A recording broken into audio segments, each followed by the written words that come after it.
in the public service at the age of 19, mayor at the age of 27, and later on became congressman also at a young age, then I missed the opportunity to really become an ambassador. So thank you very much to the OST for making me an ambassador today. No? So, Secretary, Director, I was looking at the sign, but before coming here, I really read through the assignment and the duties of an ambassador because I want to take it by heart. When I sign something and commit myself into it, then I should be able to perform my duty. And to be called an ambassador for the OST and for science, let me tell you that the province of Bohol aims to become a prime eco-cultural tourism destination, a strong balance of agri-industrial growth and development. And we also dream of putting in the ICT sector because this is the new technology that expands also the breadth of the growth of our province. And we have a competitive advantage with the kind of people that we have in our country, hardworking, loyal, efficient, good command of English and all. But in all the fields, in fact, science is so important. When we talk about even our agricultural field, we are now moving towards modernization. And every inch along the way, you will need equipment, tools, you will need new discoveries. In the area of information technology, we have to be on board because our world now is becoming smaller because of information technology. I was talking with the Secretary about his visit to the Fab Lab, which is in the Bohol Island State University. That's the first fabrications laboratory based in a university in the Philippines. And I don't know if there's still any other school with that. But when it was open, it also opened the doors of learning, not only confined to the classroom, but to the global community as you exchange information and new innovations. So it is just right and proper when we talk about our theme and our activity today, innovation for collective prosperity. So I learned basic principles. When we do our production, as we always want to produce more, if you have a fixed land, if you have a fixed labor, and you have your capital, you need one more thing to expand your production possibilities. As a country, we want growth. If we use the right technology, and we are willing to embrace in technological innovations and development, then we expand our production possibilities. For the economists, they call that expanded production possibility frontiers. In Bohol, we are into coffee making, we are into chocolate making. Vina is a very passionate chocolate maker. I don't know if the Secretary was gifted by Vina a sense of chocolates that they made. And these are innovations that really need the equipment, the tools, the research and development support of the OST. So I would like to take this opportunity on behalf of the 1.3 million Boholanos to thank the good Secretary together with the rest of the DOST team because Bohol will not reach this far without the many partnerships that we have had before. Even after the earthquake, the DOST was here also to help us support along the way. And the many scholars of the DOST who have pursued higher learnings because of the agency support. Paano na ito ang DOST? And may mga scholars today, including graduates already. I am sorry, I took a longer time to talk because I am passionate about the subject. And I am so happy that in Bohol, we were chosen as the venue of this regional meeting. I know that the Cebuanos are represented here, Siquijor and Negros Oriental are represented here. We are here because we are one region. We don't just think about our provinces. We think about our region's contribution to national growth and development. So today, Bohol welcomes all of you, but we stand united in our One Visayas region. So that as one Visayas, we also think about how we can expand our contribution to the nation's development agenda. The President is clear on that. Our leaders are clear on that. Our Department of Science and Technology are clear on their programs. They steer. It's up for us to row the boat further towards the goals that we have set for ourselves. Thank you very much. Welcome to board. Good morning. Good afternoon. Okay, thank you so much, Governor Rstw. We'd like to request Rstw to stay in front because we are going to award the certificate of recognition as the Bohol Science and Technology Ambassador. Again, we'd like also to request Secretary De La Peña and Director Baradella to hand in the certificate of recognition to our Bohol Science and Technology Ambassador, no less than the Provincial Governor of Bohol. And it is indeed true, diba, that Bohol needs to have digital transformation as it prepares to embrace also the 4th Industrial Revolution. And the Department of Science and Technology is here to provide opportunities on how we're going to adapt technology upgrading, technology innovations. And this is what the Regional Science and Technology Week is advocating, to promote the adoption of science and technology for the enterprise development, educational development, and different sectors that need science and technology. So once again, congratulations and thank you to Governor Rstw for accepting the challenge to be the Bohol Science and Technology Ambassador. So indeed, ladies and gentlemen, we are very fortunate this afternoon as we have in our midst key people and advocates of science, technology, and innovation, RSTI. And the DOST is indeed blessed to have leaders, and specifically our leader who incessantly promotes the relevance of STI to the community as he passionately spearheads the advocacy of bringing science closer to the people towards collective prosperity.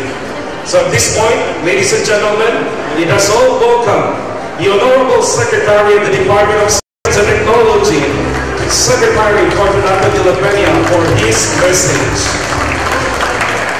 I'm Hapon. Good afternoon, everyone. I'm very honored and here today, the 14th of November, for the opening of the celebration of the Regional Science and Technology Week for Region 7, which is of course the Central Visayas region. And actually I was just thinking, because I have promised to myself that I will join all the opening of the Regional Science and Technology Week, and I was counting. This is the 14th opening I am doing on November 14th, and I hope I can really complete the 16, because there are 2 more remaining. This is the Cotabato on Region 12, and also the Region 8, which will be in Tacloban. Now, when Governor, of course, Governor Chato, I'm very happy to see you again, and our representative of Congressman Aumentado, Mr. Edgar Del Rosario. Of course, I will not greet anymore all the personalities who are here, but many have come from quite faraway places. I can see somebody from Iligan here. Let him introduce himself later. But there are also other heads of DOST agencies who are here today. Let me just mention Dr. Director Celia Ilupa of our Textile Research Institute. And we have the campus director of the Philippine Science High School for Central Visayas, our own Director Rica, and of course representing Yusek Guevara. I'm sad to say, hindi pala niya alam na nandito ako. Hinahanap niya ako doon sa meeting namin kanina alas 12. Somebody forgot to tell her that I am here. Okay? Anyway, Grace Estillore is representing Yusek Guevara. Kita ka naman, Grace. But when Governor Chato was telling his, or sharing his reminiscences, I also sort of recalled all of this. So that conversation of ours took place siguro mga 16 years ago. He approached me, and there was this girl who is a graduated DOST scholar and who had not yet finished her service for the required number of years, and so she cannot be given clearance to go abroad yet, okay? Because that was the condition of the scholarship.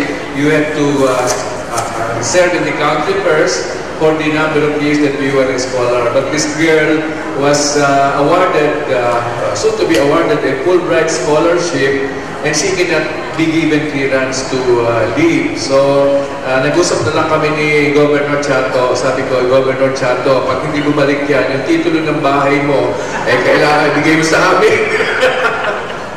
But really, Governor Chato has been very supportive even when he was still, I think we're congressman at that time. Okay, a congressman at that time.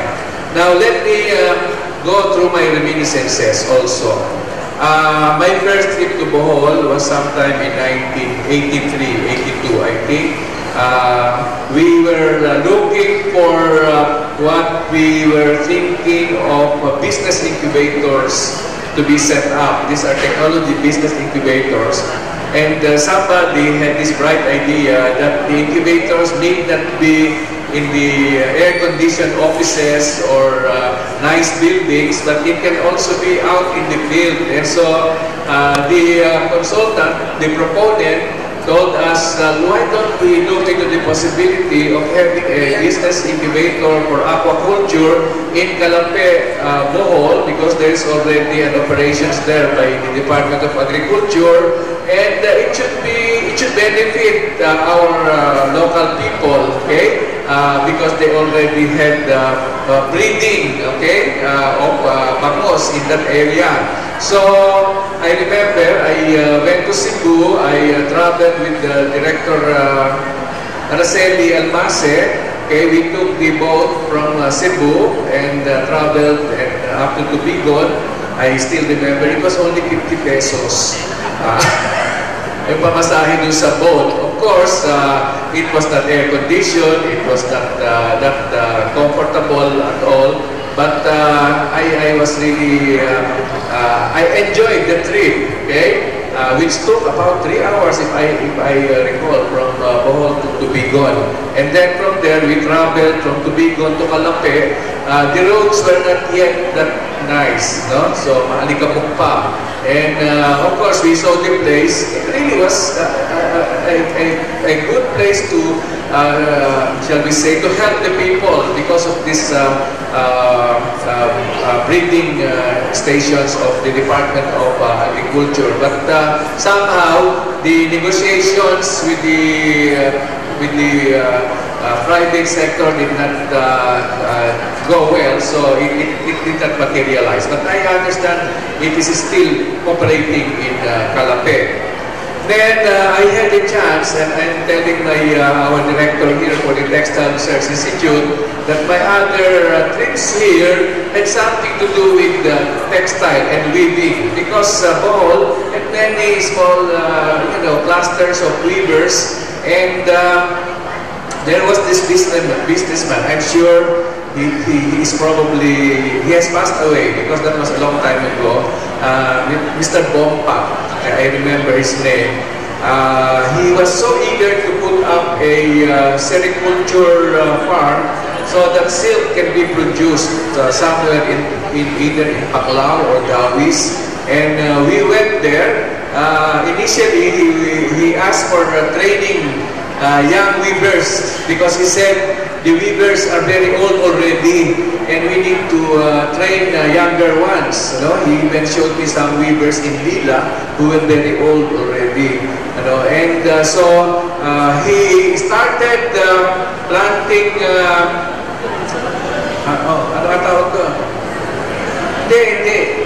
mulberry that will serve as food for the silkworms, And yung silkworms, he requested for the silkworms also from PTRI. And, you know, the silkworms are actually, I think, not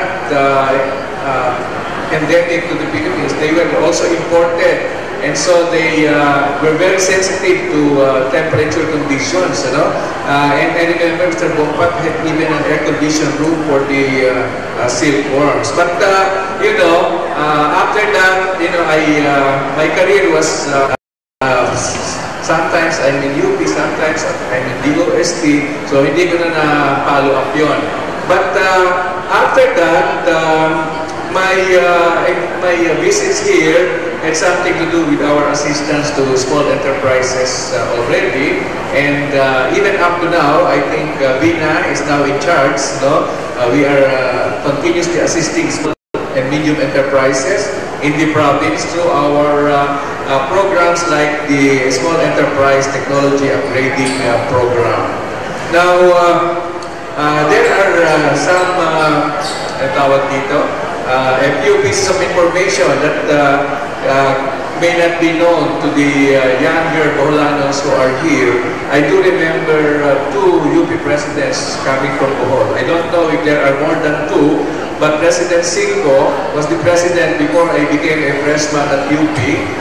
He was succeeded by President Carlos Romulo, and then of course President Abueva later on. And President Abueva was the UP president who started to introduce, okay, terms in our vocabulary at UP. No? So nakikita ko si Chris over there, who is running a very internationally known physics school here. And pakita ka naman, Chris, si Dr. ano nga apelido ni Chris? Bernido is the better, also known as the brother of Cora, who used to be with our known scientist in the Nuclear Research Institute. But you see, little known facts, okay, like when we put up the Philippine Science High School in Argao, again, many years ago, maybe 15 years ago na ba yun? Or, 12 years ago, when we admitted the new freshman scholars at Philippine Science High School, there were 25, okay? Hindi pa masyadong alam ng iba siguro o natatakot ipadala yung mga bata. There were only 25 freshmen, okay? Of course, we have a quota of 90, okay? But usually it takes 3-4 years before the quota is filled up. When a new school is open. And out of the 25 freshman students who were the first freshmen in Pisay, Central Visayas Campus, 13 were from Bohol. Okay? Sabi nila, mas malapit daw yata yung Bohol sa Argao kaysa yung iba pang mga lugar. And I can still remember, you know, this freshmen, okay? The boys were so small, okay? Maliliit sila, mas malalaki yung mga girls na freshmen. So that when I was invited to their first graduation 4 years later, I was so happy to see that they have grown up, okay? Yung mga maliliit na bata, na parang iba, parang mga grade 1 lang ang itsura nagsitangkad na sila, siguro na alagaan ng Philippine Science High School. Now, of course, nabanggit din ni Governor Chato itong Bohol Island State University. My recent visit here was last March, pero turista actually last March. My goddaughter, who is half Chinese, decided to get married in Bohol Beach Club. Well, no, in the church of Panglao. Okay? San Agustin ba yun? Okay. So, decided to get married there and had the reception at Bohol Beach Club, and of course, we spent overnight. Okay? Nagulat nga ako sa credit ng hotel room doon eh. Ang mahal pala. But I was told, you're the couple who will be married, they took care of your hotel room. So sabi ko, wow, okay to. Oo. But the following day, it was a Sunday, I had to go back to Manila. But I insisted on yung pinalitan ni Gina, si Director Marcial. Sabi ko, Director Marcial, samahan mo naman ako sa Bohol Island, sa Rstw State University. I want to see the Fab Lab, even if it is a Sunday. Kasi nga, narinig ko, it was the first Fab Lab that was set up in a university setting. And mabuti naman kasi yung in charge ng Fab Lab agreed to report on that Sunday morning, and he briefed me about all the things that they were doing. Ang na-impress ako doon was other than the training that they were giving to students, in fact, they are, I think, the first university to set up an industrial design program in Visayas. Okay? And so I went there and I saw the work of their students. What impressed me is their extension program, because they were really serving the community, particularly the small entrepreneurs who benefits a lot from the industrial design services that they have, and the fabrication services that they have in the Fab Lab, the 3D printers, the laser cutters, etc., that were all, of course, quite modern. No? So, yun. And then, in fact, pinakitaan niya ako ng isang libro na maganda. Bawat page may isang estudyante, may picture, tapos nandun yung kanyang product na dinesign, and then a write-up in color. No? Sabi ko, pwede ko bang mahingi ng isang kopya nito kasi maganda siya. Pakita ko doon sa anak ko na teacher ng industrial design sa Diliman para makita niya itong ano. Sabi niya, hindi naman libro yan eh, pinagsama-sama lang namin yung mga page na ginawa ng mga estudyante, ginawa namin parang libro. Kaya isang kopya lang po yan. Sabi ko, hindi bale, thank you. But really, the very first, we at Rstw decided to include BS Industrial Design into TOST Scholarship Program. So, the first recipient of the TOST Scholarship for BS Industrial Design comes from Bohol Island State University. Hindi ko lang alam po ano yung pangalan, but when the results of the scholarship exam came out, pinahanap ko talaga, hanapin niyo kung merong nag-qualify under industrial design, because that was the first time we included it in the list, and there was one from Bohol Island State University. Anyway, mahaba yung kwento ko, marami pa akong kwento. Binubulong sa akin yung kanina ni Rica, Director Rick, na ngayon daw ang ano ba tawag doon? CBARDEC, the Consortium for Research and Development in Agriculture, is still in Bohol. Okay, so tama ba? Okay, in Bohol. So this is again another development. So I decided to forego with other parts of my speech, but I have a part 2 which will need your attention. Okay, so pasensya na kayo, habla yun ang pinanggalingan ko. So, susulit ko na po, Governor. So, this is actually a PowerPoint presentation we presented to the Cabinet on August 9, and it was very well received, and the President asked Secretary Boy, ano ba gusto mong mangyari dyan? At sabi namin, ay gusto lang ko namin makuha yung commitment ng other line agencies na pagka yung innovations belong to their area, ay tingnan naman nila kung paano magagamit. Kasi ginastahan na ho yun ng pera ng bayan, eh ang pag-roll out naman, hindi naman namin talaga trabaho. So, sabi niya, oh sige. And then, actually, it was Secretary Piñol who gave the motion to approve that recommendation that the line agencies adopt the technologies if it is actually going to help their sector. So this is only a 15 slide presentation. So medyo mahaba-haba po. Let me now move to the next slide. Is new products from research, development, and innovation. And maraming sector where we have products here. The first one is in the agriculture and food sector. And the first two innovations here were done by the agricultural researchers. It is a product called irradiated carrageenan plant growth promoter. It is actually obtained from carrageenan seed. Okay, you extract the juice and you irradiate it. Okay, it now becomes a very potent spray as food supplement.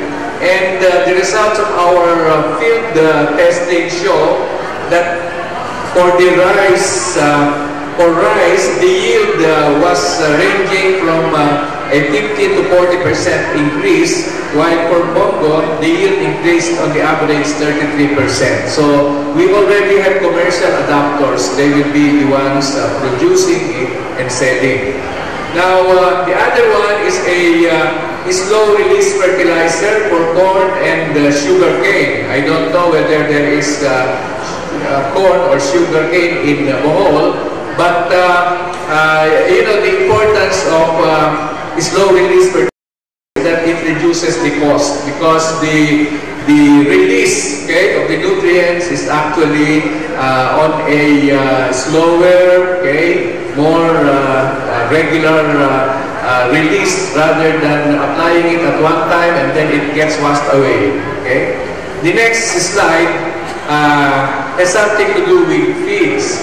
You know, the feed for livestock, okay, requires protein, definitely. And the traditional source would be soybean protein.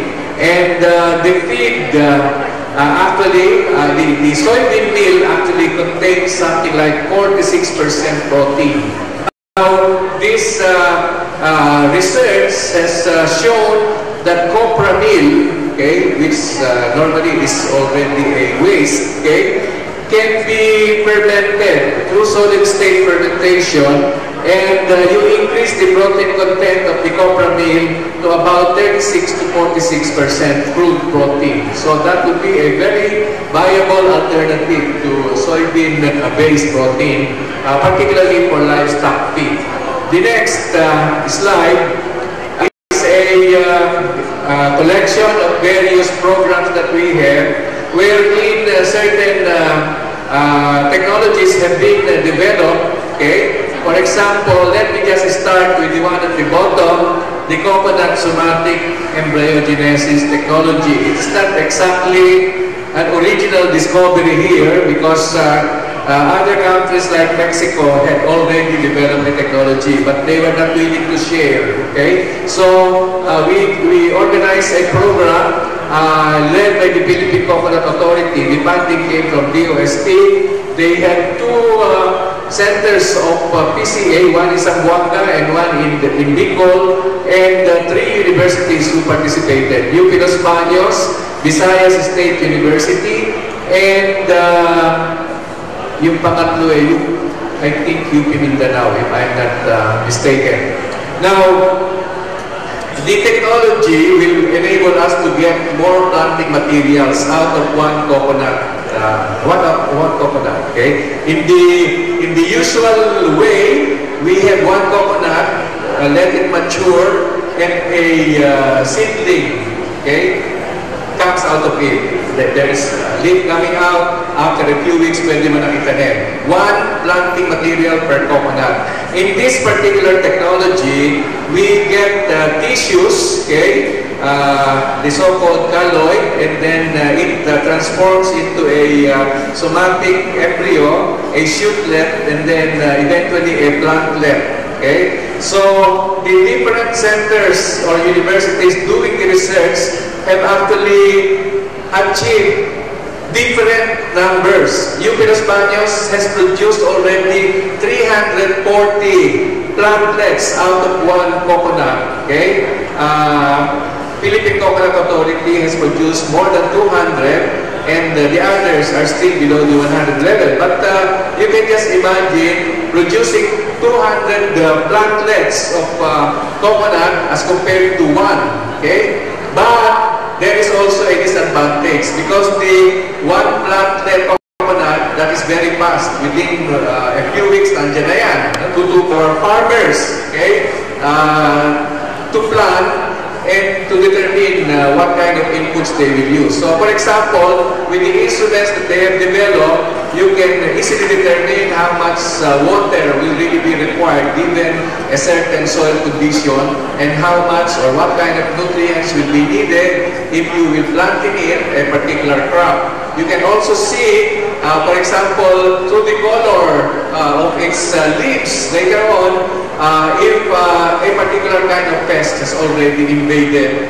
or it can also tell you when to plant and when to harvest. I mean, these things are aided by new technology or smart technology. The other two are programs that indirectly help the field of agriculture. For example, the LIDAR program that the UST implemented, even started actually by Secretary Montejo. Initially, it had only one university doing the remote sensing of river systems. But if there's only one university doing it, it takes time. Okay? So what we did, what the UST did was to involve 15 other universities so that they can cover the whole country. And the immediate output of this, which is already available, are the hazard maps, particularly in the areas traversed by the major river systems. Okay? And these are made available, have already been turned over, training has already been done to LGUs.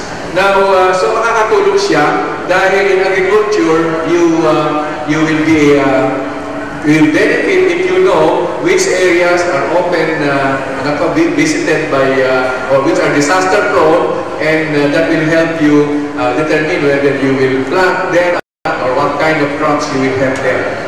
And the picture at the leftmost bottom left is the picture of our 3 young Filipino scientists who were involved in launching our first nano satellite.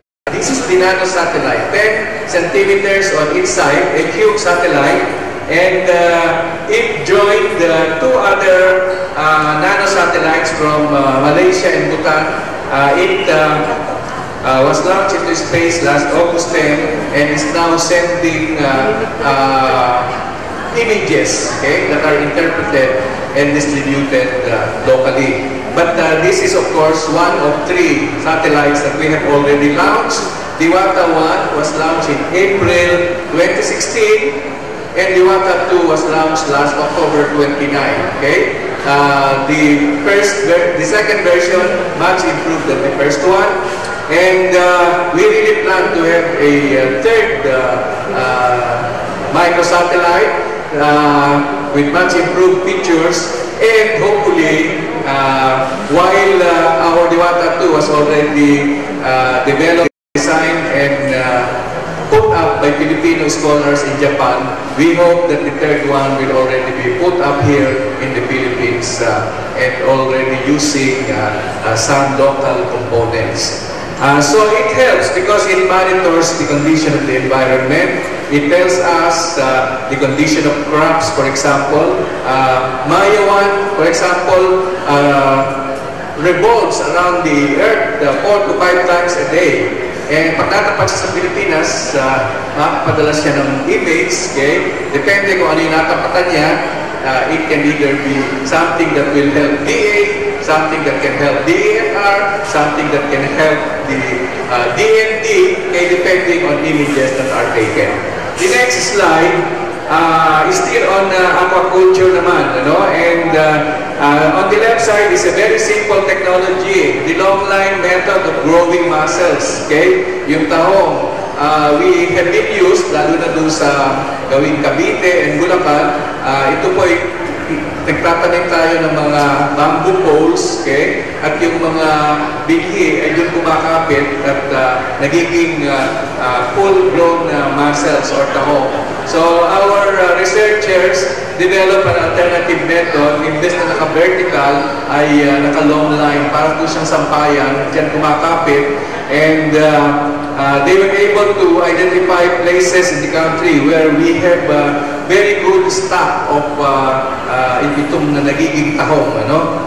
Yun naman po nasa kanan are two technologies that were developed, again, using mostly ICT, and of course, these are sensors that can determine certain parameters. Like fish eye, if you use the instrument that they have developed in a particular body of water, it can tell you how many fish is there and what kind of species they are. Okay? Doon naman po sa ARAS, the Automated Rapid Reef Assessment System, it tells you the condition of the reefs in that area.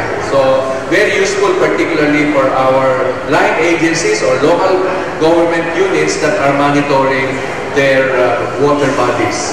Next slide. Ito naman po yung may kinalaman sa ating pag-explore ng possibility na pakinabangan ng gusto ang ating native livestock. So this is a program which actually first develops pure lines of our livestock, native chicken, native pig, and native duck. Okay? In the Philippines, different regions have their own natives. Okay? So, hindi ko kilala lahat yung native na manok, but sa amin, may Tagalog, sa Bisaya siguro, may Bisaya manok. But in Zamboanga, they call it sampen. In Iloilo, they call it darag. Okay? Iba-iba po ang kanilang itsura at pictures. But they can be purified. Their lines can be purified so that we can recommend the appropriate growing culture and also breeding that can be done so that we can have more yield. No?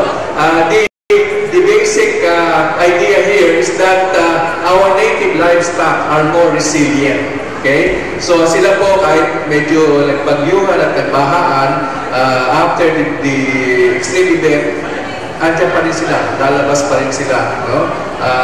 And I know that there are already some countries that also develop policies that they will only grow native livestock in their country. So it might happen in the future that we'll be relying on our native livestock. So in the case of ducks, okay, we have the 3 pure lines already developed. The black one, itik pinas, itim, the khaki, and the kayumanggi. Now, the breakthrough here is that the average egg production has gone up from 201 to 256 eggs per year. Okay? At saka mas malaki ang weight, higher by, the average weight now is 65 grams. Doon sa baboy, ang ating interest is to increase the number of pigs that are winged, sa isang panganak ng baboy. Mahal po ang native pig, masarap na lechon. Next, in the area of health, we have the program that develops standardized and clinically tested herbal medicines. The Tuklas Lulat program, I'm not sure whether there is, wala pa yatang university sa Bohol nakasali sa Tuklas Lulat program. But in the past, we only had UP Manila involved here. But now, we have now 10 universities involved. Of course, different capabilities pa sila. Only 3 of the universities can do the clinical trials. But what is important is that we will be able to extract the active ingredients. No? Dito po sa kanan, meron tayong example ng vaccine na na-develop na Leptobax, and it is against leptospirosis. No? Tama-tama po siya dahil common problem ang leptospirosis after flooding. No?